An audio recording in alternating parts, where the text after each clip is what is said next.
Welcome to another episode of Locked on Pac-12. Thank you for making this your first listen of the day. As always, we are free and available on all platforms, so you definitely want to continue to check out Locked on Pac-12. Now, today's episode, we will be touching on ASU and their dominance that we're seeing from them right now in the Pac-12, and what that means for the future as pertaining to the rest of the season and the rest of the opponents that they have to face. So Conner Dreos from Locked on Sun Devils will be joining us to dive into all of that.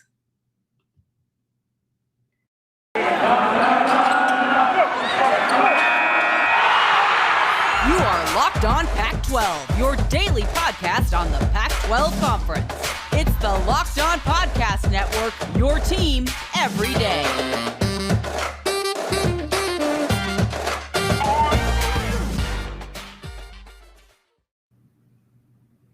Thanks so much for joining us for another episode of Locked on Pac-12. This episode is actually brought to you by rockauto.com. Amazing prices, reliably low prices, amazing selection, all the parts your car will ever need. Visit rockauto.com and tell them Locked On sent you. See what happens when you try to remember a read? Like, I think I know it. I've said it so many times, and then you mess up just when you get too confident. Hey, it happened. It's all good. Right. Joining me now is Conner Dreos from Locked on Sun Devils. Conner, I can't speak today, guys. I'm sorry. Conner, how are you doing today? I'm doing pretty good. I'll go by Connell as well. So I mean, as long as it just has to be consistent. If you change it, that's fine. Like just be consistent with it. I'll respond for sure. Yeah, I'm gonna do the right thing and go by the name that your parents gave you. So I apologize for that one. A little tongue tied. It's been a long day. So I definitely want to jump right into this because I feel like we have such a short amount of time and so much to talk about. ASU Sun Devils are literally killing it right now. A far cry from a few weeks ago when you were like, I don't know what's going on and I'm upset, but they're bouncing back, definitely showing that they might be the best team in the Pac-12. So first, I need you to let me know, how do you feel about that statement? Well, 2 weeks ago, like you were saying, after a loss in Provo, the sky was falling. It felt like the sky was the limit for this ASU team, regardless of them being maybe the best team in the Pac-12, but at least the South. After a loss against BYU, which you were really hoping to get that win, didn't feel great coming out of it. But 2 weeks later, a statement win against Colorado, who is struggling, but a statement win nonetheless. And then a great win against UCLA. And I'm not going to lie, Rich and I talked throughout the week. It's not that I didn't see a win against UCLA. I personally just wouldn't have picked them. I was confident in ASU's ability overall, but I thought UCLA was playing great football, and especially going to Pasadena, did not feel great about that. So overall standings with the Pac-12, ASU is the only one who has 2 wins so far in the conference and is undefeated. Utah only has 1 win, even though they haven't lost just yet, but they've been a little disappointing, I think, by a lot of Utah fan standards coming into the season. Same thing with like a USC in the South, between Clay Helton getting fired and their quarterbacks being injured. Who knows what to do with USC right now? I think they recruit obviously just about probably better than anyone in the Pac-12. So it is truly next man up for that team. ASU gets them, I think, in about a month. So Rich and I were talking in yesterday's edition of our podcast about how I would rather play them this week, especially if they don't have Jackson Dart coming back. So if they have a month to get healthy, it's still USC. So you just don't know. But ASU, I don't want to get too far ahead of myself. I think they are a very talented team. I think they're a competent team. We've seen some things get better. Maybe some of the mistakes they've made over the first couple of weeks, they've improved, right? But to sit here and just call my shot and say we're absolutely going to win the Pac-12 South, someone might be more confident in doing that, but I've been let down too many times by ASU, not even just Herm Edwards, that who knows, right? There's still 8 games left to play, especially with a lot of conference play left. We could be back here in a couple weeks saying a totally different story. I appreciate the realism there because a lot of people get excited and, we'll get ahead of themselves, like you said, even if it's like a clear favorites type of situation. Now, we're seeing that kind of shift a little bit in the North as well, with Oregon falling to Stanford. And that just goes along with the statement that we always say, any given Saturday, like at this point, you just never know, especially with this conference, which tends to kind of suck. because when it comes to trying to, climb up those rankings and actually be a part of the AP polls and, the talks of Pac-12 amongst the nation's best, it makes it tricky when no one can be consistent and be a clear leader, right? Both divisions feel like they're on fire right now, and I'm trying to just focus on the South and our fire and totally ignoring them up there. I don't know what to do with Oregon. Luckily we don't have to play them this year, but losing to Stanford again, Stanford's a team right now that got some top 25 votes. They've played some good football this year, but it feels kind of like a Jekyll and Hyde situation. They've had some good wins, they've had some bad losses, and I don't know what to do with them. I still think Oregon's a great team, and if we were to play them potentially in a Pac-12 title game, I don't know how great I'd feel about it, but Oregon State is a quiet killer of that North Division.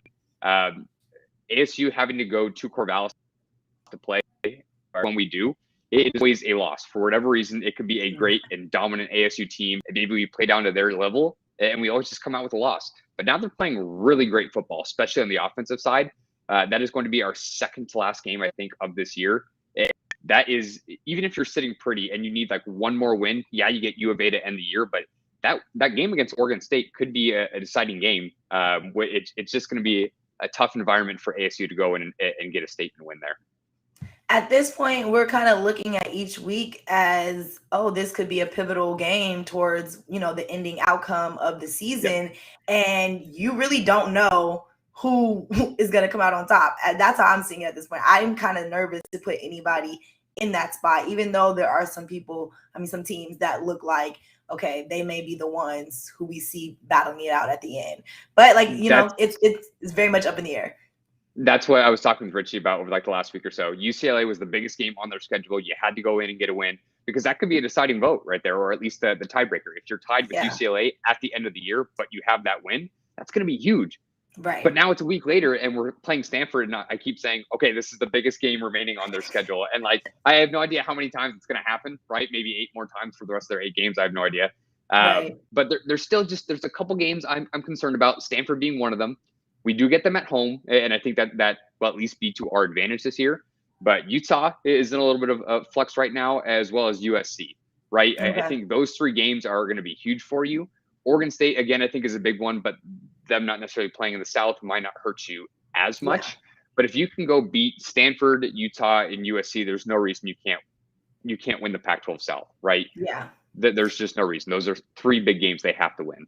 Yeah. Well, still to come, Conner and I will dive deeper into that ASU UCLA game and then give you a good preview of that game against Stanford that we can expect to see happening this weekend. But for all you college football fanatics, you definitely want to check out Prize Picks. It is daily fantasy made easy. Prize Picks is a leader in college sports daily fantasy. They offer more college football props than anyone in the world, and they offer all the star players of the Power 5 as well as mid-major players that you might not have ever even heard of. Prize Picks offers any prop you can think of, from yardage to touchdowns, even interceptions thrown. All of the users that deposit and use promo code Locked On will receive 100% instant deposit match up to $100. That's promo code Locked On. You pick 2 to 5 players and an over under on their projections, and you can win up to 10 times on any entry. It's just you versus the projected numbers. Prize Picks allows mixed sports entries, which is probably the coolest thing that I've ever seen. You can take the over on LeBron combined with the under on Mahomes in the same entry. So use the award-winning app on both the App Store and Google Play. Entries can be made in 60 seconds or less. It's literally that easy. Prize Picks is safe and offers fast withdrawals. So don't hesitate. Check out prizepicks.com or go to your App Store and download the app today. And make sure you use that promo code Locked On. Prize Picks is daily fantasy made easy. Now, we always love to help you make money, but we also love to help you save money. And this is where rockauto.com comes into play. You can save time and money when using Rock Auto. They literally have the best prices for all your auto part needs. It's a family business serving do-it-yourselfers for over 20 years. So why choose to spend 30%, 50%, even 100% more for the same parts from a chain store or car dealership? Rock Auto prices are reliably low for every customer, whether you're a auto person or just, the regular person looking for a tune-up or a touch-up. They have everything you can need, from brake parts, tail lamps, motor oil, and even new carpet. You definitely need to go ahead and check out rockauto.com and explore their website to find the solution to your auto part needs. Rockauto.com right now. You head there, check out all the parts available for your car or truck, and then write Locked On in their How Did You Hear About Us section so they know we sent you. Amazing selection, reliably low prices, all the parts your car will ever need. RockAuto.com. Conner, I'm getting you guys confused. Richie, Conner. Every other week, it's Connell, right? It's Connell. Like all over the place. If you don't know, every week we alternate. We'll have Conner on one week, Richie on another week. So they're both the Locked On Sun Devils hosts. You definitely want to check them out and make them a first listen of your day if you're, into the Sun Devils and want to keep up with all things Arizona State. Are you guys talking college basketball yet? No, but we will be soon. I think once we get really close to that season, we'll start previewing a little bit more. But not yet. So far, it's just been mostly football. Okay, yeah, right around the corner. So you'll be able to get all the good news you need, updates, everything. What is it? All that analyst stuff, everything. Conner and Richie has you together. But okay, going into, let's talk about UCLA, the game against UCLA. For you, last time I talked to you, you had very distinct things that you felt like ASU needed to work on. You wanted to see more from Jaden Daniels. You wanted to see more from the receivers. Do you feel like you got that in this game against UCLA? Some questions were answered. Okay. Others just led to more questions. In terms of Jaden Daniels, his arm absolutely came to life in that game. He didn't attempt a ton of passes. He only had 19 passes and completed 13 of them. And if you told me that before the game, it's like, okay, like, did he play well? Like, did he not? Like, why did he only attempt 19 passes? But it turns out he was just hyper efficient. He had, I think it was like 286 yards through the air and 2 touchdowns. But he also had 4 completions of over 40 yards.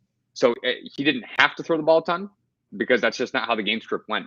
I think my favorite thing about Jaden, though, at least in the first half, is every single time UCLA scored, every time Jaden was able to take the offense back out there, and they went and answered, right? They got a field goal, so did we. They put up a touchdown, and we answered right back. It's not that our defense wasn't playing well, but they just kept picking up chunk yards, right? Whether it was DTR picking up a first down with his legs, which was super annoying the entire night. That dude's a phenomenal athlete, and I don't want to ever play him ever again. But they were just playing very well on offense in the first half for UCLA's side. But Jaden was like, let's go, right? We need to go put up points. And actually went into half with a lead. We can talk a little bit about how they got a free field goal at the very end of that first half. But overall, Jaden Daniels, massive improvements. But again, we're not going to see this hyper efficiency maybe every week, which is totally fine. He played mistake-free football, and that's really what we're looking for. But ideally, they get him more involved. I think when he can make some of those throws, and he had phenomenal touch on his passes as well. I want Jaden to be in command of this offense. I don't want it to be all about the run game. However they need to win football games, I guess that's how they got to do it. But I want to continue to see more from Jaden Daniels because 1 week in arguably the biggest game of his career just isn't necessarily going to cut it. Yeah. As far as the receivers go, Ricky Pearsall, obviously the big guy in the game, had like 132 yards, I think, through the air. And only had like 5 targets. So dude was super efficient catching 2 of those bombs from Jaden. We talked a lot about Andre Johnson, I think, last time I was on. Mm-hmm. Haven't heard anything from him in like 2 weeks. So I think he's still on the team as far as I know. But they're still not necessarily a number 1, which is fine. If you can get games like this from somebody, I don't necessarily care who it is week in and out. We just need somebody to step up because you can't have Rashad White being consistently your number 1 receiver, right, when he's also supposed to be running the ball. So Right. Okay. So let's talk about that field goal then. How they were able to get that sneaky field goal before the half ended. Before that, how much stress did you endure in this game, like watching this game? Again, so like let's start with the first half. Okay. UCLA got on the board first, and it's like, oh, okay, here we go. We at least held them to a field goal, and that's all I was asking for on that first drive. That's fine. They put up points. Then they scored a touchdown. And it's like, okay, guys, like we need to play well on both sides of the ball. It can't be one way, or we're going to be chasing them the entire game, or our defense could play well and our offense couldn't score. So I was just worried that we weren't going to play a complete 4 quarters. But after you had a lead, there was like 14 seconds, I think, left on the clock before they punted. You didn't need to touch the ball. DJ Taylor won an award for Pac-12 Player of the Week in terms of his return game ability week 1, and then he got injured. You were definitely missing him, and we couldn't wait to get him back on the field. But he had multiple kind of bonehead decisions, including his first kickoff return in the game. He was like 7 or 9 yards deep, and there's just no way he should have returned that ball. And I think he got maybe to like the 11. And then he did it again, and this was all leading up to that play right before halftime. And then he ended up getting benched, and rightfully so. They brought in LV Bunkley-Shelton, who was then taking some kickoff and punt returns after that. Bottom line, you are going to need DJ Taylor. He's a young guy. You just hope he can learn from it and move on. You need his upside. It just playing against a UCLA where you could not afford to give them any extra plays or any extra drives. Those were free points at the end of the half. And did it end up costing you? No, because ASU shut them out in the second half. And they didn't score another point after that. So really, you held them to like 20 points, which is phenomenal. It just, Rich and I talked all throughout the week that you can't turn the ball over, right? You can't give them these extra possessions that could lead to these points, because every mistake that you make and they capitalize on, that is just going to kill you. And luckily for them, it didn't. Yeah. Well, right now, ASU seems to be sitting atop the Pac-12 South, might even be leading the whole Pac-12. More to come. We're going to discuss this next matchup against Stanford coming up next. This one might be, we did say UCLA was probably one of the more pivotal games of their schedule, and now Stanford may be just as important. We'll discuss that a little more. But for those of you that are into betting, you definitely want to check out BetOnline.ag. They are the #1 spot for all the pro and college football action this season. With a new updated site and interface, even more odds, props, and contests, BetOnline continues to be the #1 source for everything football. So head to the website or use your mobile device to sign up today to receive your 50% welcome bonus on your first deposit. Don't forget to use our promo code LOCKEDON to receive your bonus. From football, basketball, boxing, right to your favorite Vegas casino games, don't wait to take advantage of all the amazing offers available for the 2021 season. BetOnline is the fastest and easiest way to bet on all your favorite sports. BetOnline is where the game starts. Now, if you are someone who struggles with sweating a lot, even when it's in the cold months, because we're going into fall and winter, and it's cooling off, but sometimes people's anxiety doesn't help them calm down the sweat. And so if you're someone like this, then you definitely want to check out SweatBlock. This is a great product, a great company that makes great products. Specifically, SweatBlock wipes. They are doctor created, doctor recommended. They work for up to 7 days per use, and they are dry shirt guaranteed. So if SweatBlock doesn't keep you dry, you get your money back, which is the best part ever. It's been featured and tested on the Rachel Ray Show by firefighters. So if it works for them, I'm pretty sure it's going to work for anybody. They're in high pressure situations. They're amongst heat all the time. So I think this is a very great indication that this product works. If you don't trust me or what I have to say, go ahead and head on over to Amazon and check out their reviews. They have over 13K reviews. It's currently the #1 product in Amazon antiperspirant category, and it's a bestseller on Amazon for the past 10 years. So I'm not lying to you, but if you don't trust me, go check Amazon. If you or someone you love is dealing with this, you can check out SweatBlock at sweatblock.com, and you can get 20% off with the promo code LOCKEDON, or you can head to Amazon and CVS.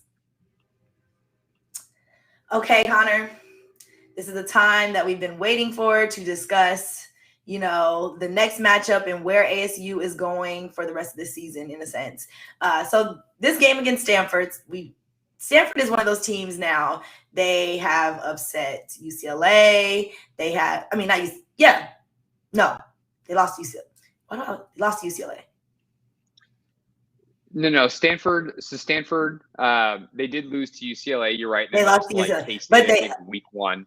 Yeah, but they upset Oregon, and that was the big one this weekend. So you guys beat UCLA, but UCLA beat Stanford. So now it's like a little triangle here. No.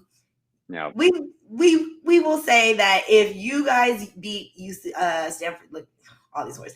If you beat Stanford this weekend, that may very well be able to solidify you as #1 in the Pac-12 going into week This is going into week 6, so going into week 7. But I know you don't like to look that far ahead. So for you, how important do you feel like the game is against Stanford?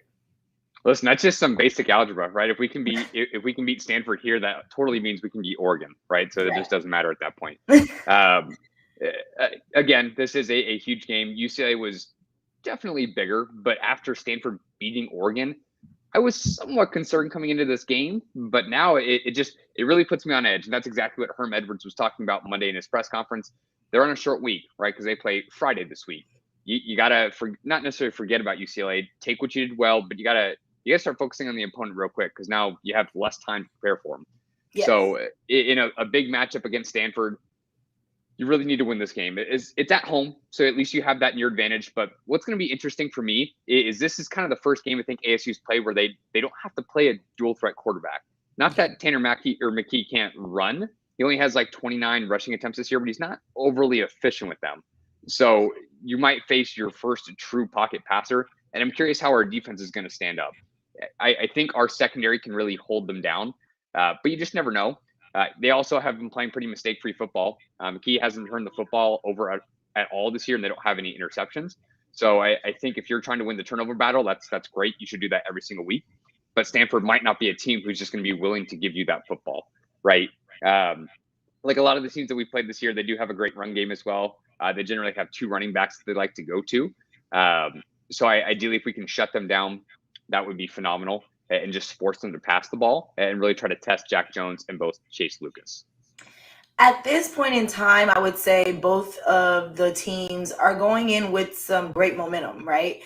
Both coming off huge wins. I think Stanford's win might even be, it's probably considered a little bigger than the win against UCLA, but there were bigger implications in the sense of, for that Pac-12 South title in a sense for your game for ASU versus UCLA. But Stanford taking Oregon down is probably a big confidence boost. Do you feel like either team is coming in with more confidence than the other, or it's like about the same? It's a battle of like, at this point, I know I'm good, you're good. We're just going to come in and see who's better.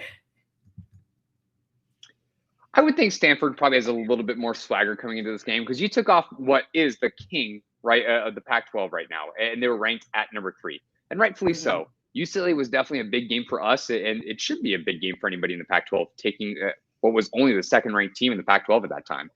But if you can knock off the number 3 overall team in the country, you got to be able to wear that on your chest a little bit. So yeah, I think you bring up a great point in terms of like who's going to be the most confident coming into it. I think it's going to really show the team's true colors that if you can have those great wins against the opponents that are really going to test you, who's going to be able to back that up, right? Yeah, we at least have that home field advantage, but you don't know. I think there's still a lot for ASU to improve upon, right? We saw a little bit more from Jaden Daniels this week. We got Chip Trayanum back, so it was great to get him going a little bit more in this game. ASU just needs to come out and play smash mouth football, right? I think if you need to come out and make another statement win, you got to keep showing everyone else in the Pac-12 who you are, right? You don't want to just be the team that beat UCLA but then lost to Stanford. You want to be the team that has beat everybody amongst your competition. Because once you have to go start playing ASU after you have all these wins, it's going to put a little bit of fear, I think, into the other opponents. But if you just you win some weeks and you lose some weeks, I don't think teams are going to be that afraid of you at that point, right? Whether that is just ASU overall being unprepared in games, or they're just not playing consistent. I think if you can just continue to roll off some of these wins against the tougher opponents in the Pac-12, that's going to go a long way for the rest of the season through Pac-12 conference play. Okay, that's fair. Oops, sorry. Well, ranked ASU at number 22 will be facing Stanford on Friday evening at 7:30. I guess it might be a Pac-12 after dark for some people on the East Coast. It's always Pac-12 after dark, always. Well, hopefully it's a good matchup. I'm gonna say I'm rooting for you guys.